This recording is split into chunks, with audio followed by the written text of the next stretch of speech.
Ho an'ny filohan'ny fikambanana Dolabitsa ny Matolaimena Alexandra kosa dia nambarany fa tratra ny tanjona raha nihetsika natao tany Vatomandry nandritra ny fetin'ny Pasika iny mamidina indrindra ny fizotry ny faninanana rehetra ny tenany.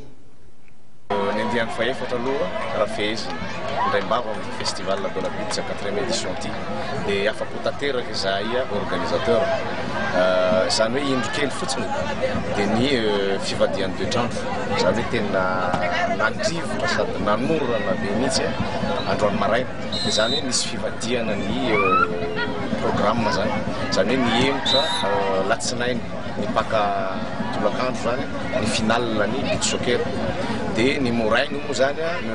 nahemotra mihitsy nahemotra mbola tsy fantatra ny andro natanterahana an'le izy fa izy indray tsy maintsy atao le izy tena efa tafapetraka mihitsy ary hitantsika amin'izao olona be dia be zao ratsy dia ratsy ny toetrandro amin'izao nefa tena mbola volanina tanteraka eto amin'ny tora-pasika ny Vatomandry ary tena hita hoe efa ela ny andrasan'le olona n'le festival Dolabitsa ary tsy afaka mbava maro ny festival Dolabitsa. Ahoana ny fomba nataonareo teto Vatomandry nampitana izay atao hoe beach soccer zay ho an'ireo tanora eto Vatomandry? Izany hoe somary nanano sarotra ihany aloha tamin'ny voalohany izany hoe nandeha ny nanao ny interdistrict natao ny interfotany interclub sy ny rehetrarehetra fa zao efa tena miara-miasa matotra ary akaiky amin'ny fédération malgache de football ny association Dolabitsa satria izahay no nandray ny championnat national ny beach soccer 2012 tamin'ny